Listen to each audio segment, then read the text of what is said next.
Sir ये है देवा। कुछ ही दिनों में इसने जुर्म की दुनिया में अच्छा नाम कमा लिया है। दूसरे मुल्कों से सोने की बड़े पैमाने पर तस्करी करता है ये। हालांकि अभी तक अंडरवर्ल्ड और ड्रग माफिया का ये मेंबर नहीं है।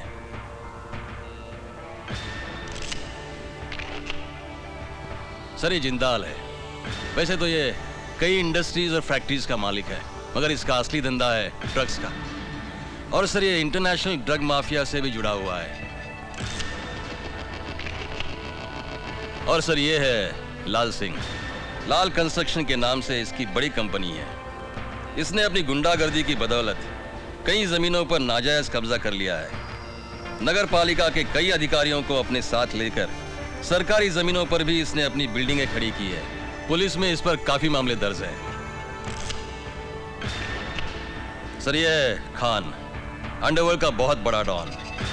यूं समझिए कि पैसों के लिए किसी को मार देना इसका पेशा है। इस पर कई नामी लोगों के हत्याओं के केसेस चल रहे हैं। यह जिंदाल और लाल सिंह के लिए काम करता है। मुझे अफसोस है सर कि पुलिस इनके खिलाफ अब तक कोई सबूत नहीं जुटा पाई है। हमें पूरा यकीन है सर, अगर इन चारों को काबू में कर लिया जाए तो शहर से क्राइम पूरी तरह से खत्म हो जाएगा। मुझे एक बात बताइए, जब आप लोगों को इतना सब कुछ मालूम है तो इन लोगों के खिलाफ एक्शन लेने में आपको प्रॉब्लम क्या है? प्रॉब्लम है सर, और प्रॉब्लम है हमारा कानून। अदालत की कार्रवाई में बहुत वक्त गुजर जाता है सर, और ये सब लोग अपने पैसों के बूते पर बड़े बड़े वकीलों को अपनी पैरवी के लिए खड़ा कर लेते हैं, और अदालत इनकी गिरबान तक पहुंच नहीं पाती और केस कमजोर पड़ जाता है। I know what you want to say mister Saxena, लेकिन इसका मतलब ये नहीं कि पुलिस हाथ पर हाथ रखकर बैठी रहे। बिल्कुल नहीं सर। पुलिस डिपार्टमेंट को भी कुछ करना चाहिए। लेकिन इसके लिए हमको खास अधिकार चाहिए sir. We need special powers. हमारे पास ऐसे मैजिस्ट्रेट होने चाहिए जो रात को 12 बजे 1 बजे कभी भी इनके खिलाफ हमें वारंट दे, और हमारे पास खास अधिकार होने चाहिए कि हम इन्हें जब चाहे हिरासत में ले लें और जरूरत पड़ने पर सच उगलवाने के लिए इन पर 3rd डिग्री का भी इस्तेमाल कर सकें। That's right. मैं जानता हूं आप जो कुछ भी कह रहे हैं वो बात सही है, एकदम सही।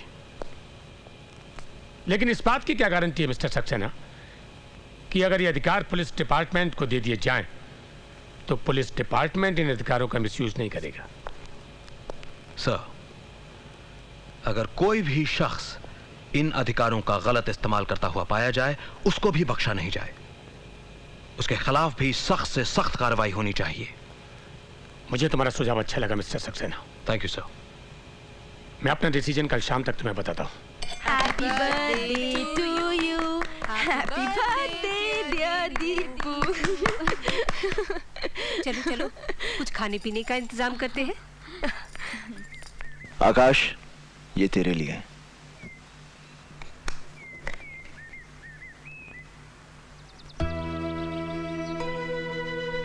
आकाश, ये तो बहुत महंगा लगता है। इस पेन से एक दिन तू इतिहास लिखेगा। इतना बड़ा काम करना होगा मुझे इस पेन से? तब तो इसे तू ही रख और तू ही लिख। मेरा लिखा इतिहास पढ़ना बहुत मुश्किल होगा। तेरी बातें भी बस देवा। शरबत कमाल है, अब तक इंटर नहीं आया और खाना भी तैयार है। और उसके इंतजार में हमें भूखा मत रखना। इंदर ने आज ही चार्ज लिया है, पुलिस वाला है, ड्यूटी पहले करेगा।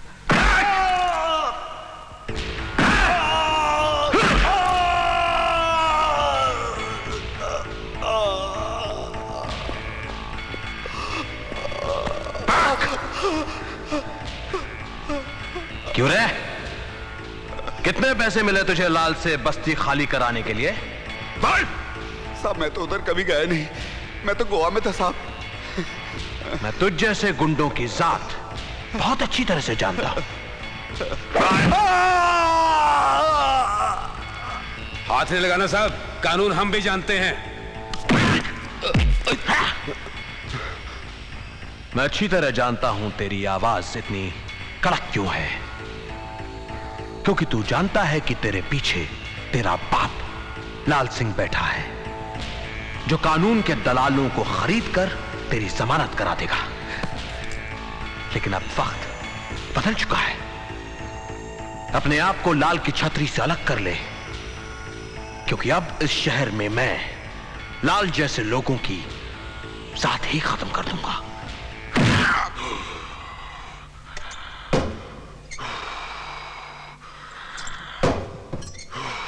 क्या बात है जुगानी साहब, एक्सरसाइज लाल भैया कर रहे हैं और पसीने आपको छूट रहे हैं? हैं? लगता है बहुत अच्छी खबर सुनाने वाले हैं आप। सुनाइए सुनाइए, बहुत अच्छा मौका है। लाल साहब, लगता है वो कालीना वाली जमीन हमारे हाथ से निकल जाएगी, क्योंकि लीगल तौर पर नाना भाई ट्रस्ट ने वो जमीन स्कूल बनाने के लिए ली थी। उन्हें कोर्ट से स्टे भी मिल गया है।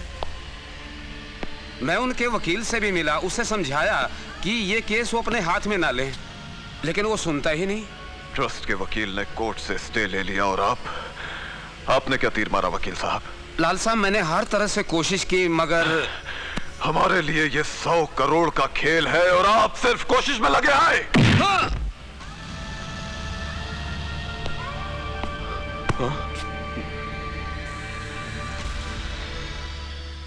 केस क्या है? क्या किया तुम लोगों ने? एक आदमी का खून।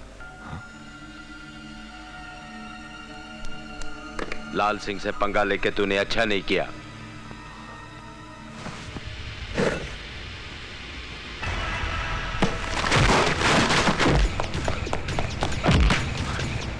कोई है? कोई है? बचाओ! कोई है? कोई है? बचाओ! कोई है? बचाओ!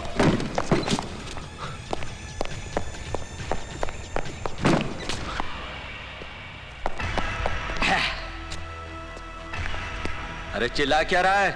वो भी इसके सामने। इसकी आंखों की पट्टी खोल देना तो सबसे पहले यही भागे यहां से।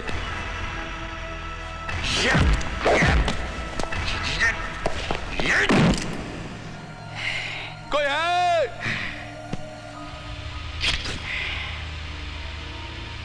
अरे जब 9 से 5 यहां कोई नहीं सुनता तो 5 के बाद कौन सुनेगा? ये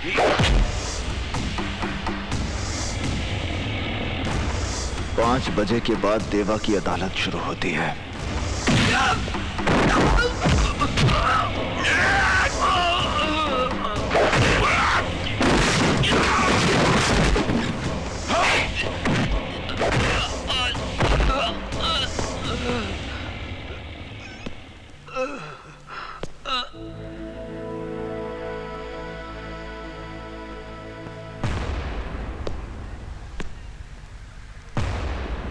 जानवर को मारने के लिए जानवर बनना पड़ता है बाबूजी।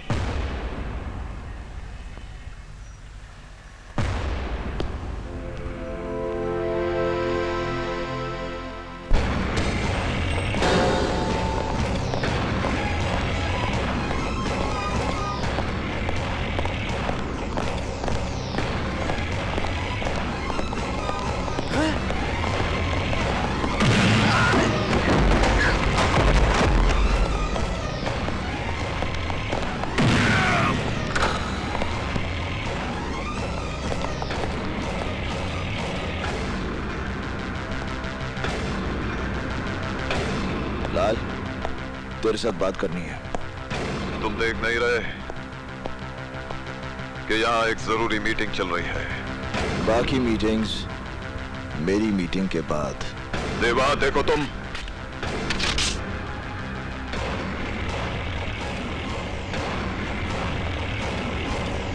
मैं तुझे मारने नहीं आया लाल। ये काम मुन्ना या मनी कोई भी कर सकता है। आखिर तुम चाहते क्या हो मुझसे? लाल सिंह, तूने अपनी गुंडागर्दी की बदौलत जमीनों पर नाजायज कब्जे करके बहुत बड़ी बड़ी इमारतें खड़ी कर दी।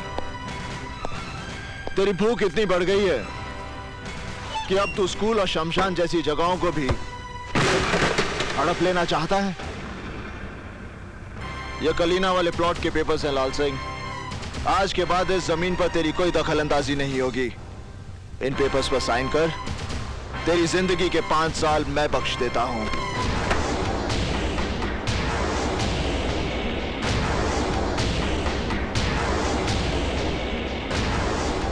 एक मामूली से प्लॉट के लिए 5 साल की जिंदगी घाटे का सौदा नहीं है लाल। ले साइन कर।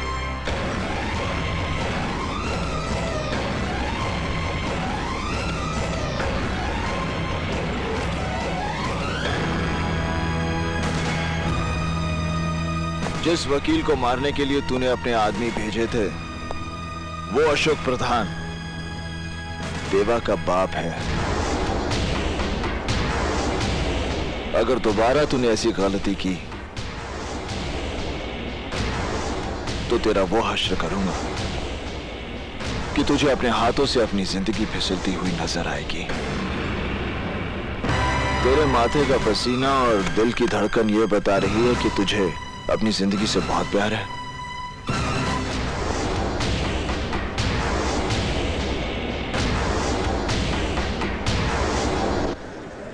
घर पर सभी लोग बहुत घबरा गए हैं देवा। मैंने तो बाबूजी को यह केस लेने से रोका भी था। अरे यहां ऐसे कितने प्लॉट्स हैं जिन पर लाल सिंह का कब्जा है। कुछ नहीं होता कोर्ट में, मगर बाबूजी तो बस। कुछ नहीं होगा बाबूजी को। लाल सिंह तो क्या, इस शहर का बड़े से बड़ा गुंडा भी उनकी तरफ आग उठाकर नहीं देख सकता। देवा, मैं तुझे लेकर भी काफी डरा रहता हूं। कितने सारे दुश्मन पाल लिए तूने इस शहर में। देख, मैं जानता हूं कि तेरा हर कदम बुराई के खिलाफ उठता है, लेकिन पुलिस भी तो गलत लोगों का साथ देती है। तू मेरी फिक्र छोड़, तुझे मेरे काम धंधे की समझ नहीं है। मेरा वास्ता ही उल्टे सीधे लोगों के साथ पड़ता है। तू बता, तेरा काम कैसे चल रहा है? नया काम शुरू किया है, बिल्डिंग मटेरियल का। काम काफी बढ़ गया है, 1-2 बिल्डर से और बात चल रही है। आकाश, मैं चाहता हूं कि तू ये सब कुछ छोड़कर कोई अच्छा सा बड़ा काम शुरू कर। नहीं देवा, मैं अपने इस काम से बहुत खुश हूं। सुबह 9 से 6 तक काम, फिर घर, और कोई बड़ा काम मुझसे संभलेगा भी नहीं देवा। तेरे साथ कोई बात नहीं कर सकता। मुन्ना, ये फाइल बाबूजी को दे देना। कलीना वाले प्लॉट के पेपर्स हैं। ए टोपी, माँ किधर है? बिस्तर तो खाली है। माँ, वो तो चली गई। गई? कहाँ गई? अरे बाबा, अपोलो हॉस्पिटल। Apollo hospital? बेटा ये क्या है? माँ, ये हॉस्पिटल है। अस्पताल। अस्पताल ऐसा भी होता है? माँ, यहाँ बड़े बड़े लोगों का इलाज होता है। खर्चा बहुत होता होगा। ज्यादा कुछ नहीं, 1 लाख रुपया जमा किया है। लाख रुपया? क्या हुआ? मुझे संभाल, चक्कर आ गया मुझे। चलो अपने कमरे में चलो। हाँ? हाँ। अपने कमरे में? हाँ। अलग कमरा मिलेगा मुझे? हाँ हाँ। हाँ? चलो चलो चलो चलो।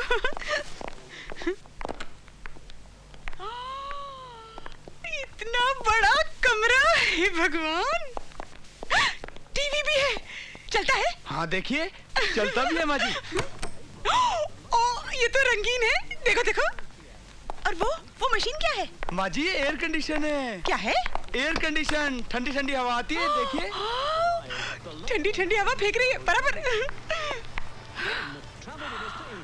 ये बिस्तर, ये भी मेरे लिए। हे भगवान, ऐसे भी बिस्तर होते हैं। चक्कर आ गया मुझे, फिर चक्कर आ गया। अच्छा माँ जी, चलते हैं। अच्छा भाई, अच्छा जाओ। अरे माँ, तो यहाँ? हाँ, अरे बेटी तू इधर आ, तेरा माथा चूमूंगी। इधर आ जल्दी। अरे वाह, तू तो बहुत बड़ी जगह नौकरी कर रही है। और देवा है ना, कितना बड़ा दिल वाला है, कितना भोला लगता है ना वो। बेटी तूने देखा, वो देख रंगीन टीवी, और मेरे लिए ठंडी हवा फेंकने वाली मशीन देख, और ये बिस्तर कितना अच्छा है ना। लगता है देवा तेरे काम से बहुत ही खुश है, तभी तो उसने मेरे लिए। माँ, अब तू यहाँ ठीक हो जाएगी, तेरा यहाँ अच्छा इलाज हो जाएगा। अरे अब तो मुझे बिल्कुल परवाह नहीं है। ऐसी अच्छी जगह से ठीक होकर कौन जाना चाहेगा।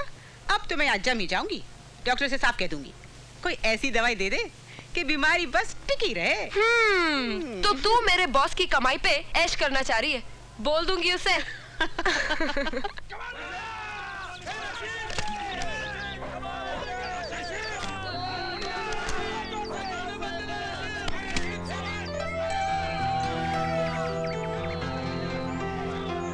मैं आप ही को मिलने आई हूँ। जो कुछ आपने मेरी माँ के इलाज के लिए किया, सोचा आपको मिलकर ही शुक्रिया अदा करूँ। अच्छा तो बोलो। वो क्या? शुक्रिया अदा तो कर चुकी, और कुछ बोलना है? नहीं, और तो कुछ नहीं, बस मैं तो यूं ही। देखो, तुम्हारा ये उदास और डरा हुआ चेहरा अच्छा नहीं लगता। गुस्से में अच्छी लगती हो। तुम्हारी माँ भी कह रही थी कि तुम्हें बहुत गुस्सा आता है। वो भी तुमसे बहुत डरती है? वो भी मतलब? कोई और भी मुझसे डरता है?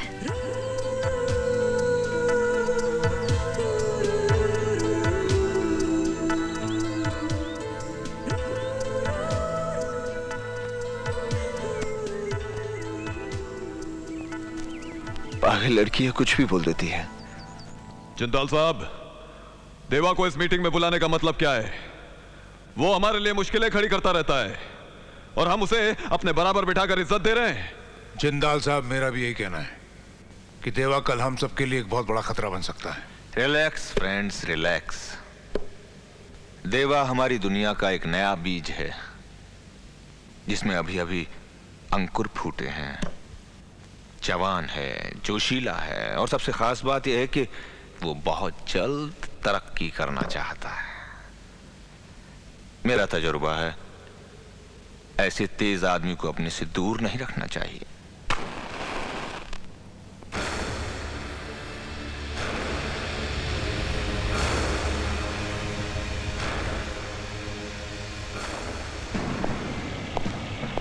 देरी से आने के लिए माफी चाहता हूं। वैसे मैं इस बात से हैरान हूं कि आप लोगों ने मुझे इस मीटिंग में क्यों बुलाया है? देवा, इन दिनों हमारे धंधे में मुश्किलें बढ़ गई हैं। इन मुश्किलों से हमें कैसे लड़ना है, इसी के बारे में बातचीत करने के लिए हम सब लोग यहां इकट्ठा हुए हैं। आखिर ये हमारी जमात की बात है और तुम हमारी जमात से बाहर तो नहीं? जमात एक होने से सोच एक नहीं हो सकती जिंदाल साहब। सोच का क्या है, वक्त के साथ बदल जाया करती है। तुमने अपनी जगह बनाने के लिए जो रफ्तार पकड़ी है उसका तुम्हें कायल। ये तो आपका भड़प्पन है जिंदाल साहब। वैसे आप लोगों की जानकारी के लिए बता दूं कि अभी अभी तो मैं अपने पैरों पर खड़ा हुआ हूं। ठीक से चलना शुरू भी नहीं किया मैंने। रफ्तार पकड़नी तो अभी बाकी है। आप कुछ धंधे की मुश्किलों के बारे में बात कर रहे थे।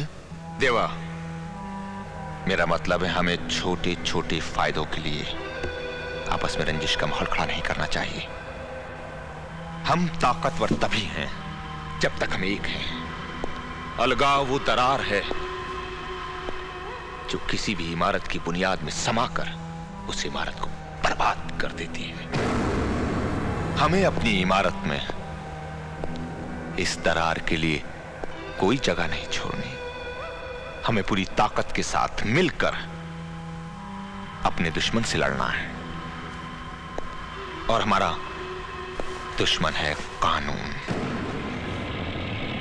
तुम्हें मालूम है देवा कि हमारे नए सीएम बहुत ही ईमानदार हैं। उन्होंने इस शहर से क्राइम को पूरी तरह खत्म करने का बीड़ा उठाया है और इस ऑपरेशन का इंचार्ज उन्होंने बनाया है एसीपी इंदर सक्सेना को। सक्सेना के पिछले रिकॉर्ड के बारे में हमने पता किया है। यह आदमी हम जैसों के लिए कुछ ठीक नहीं है।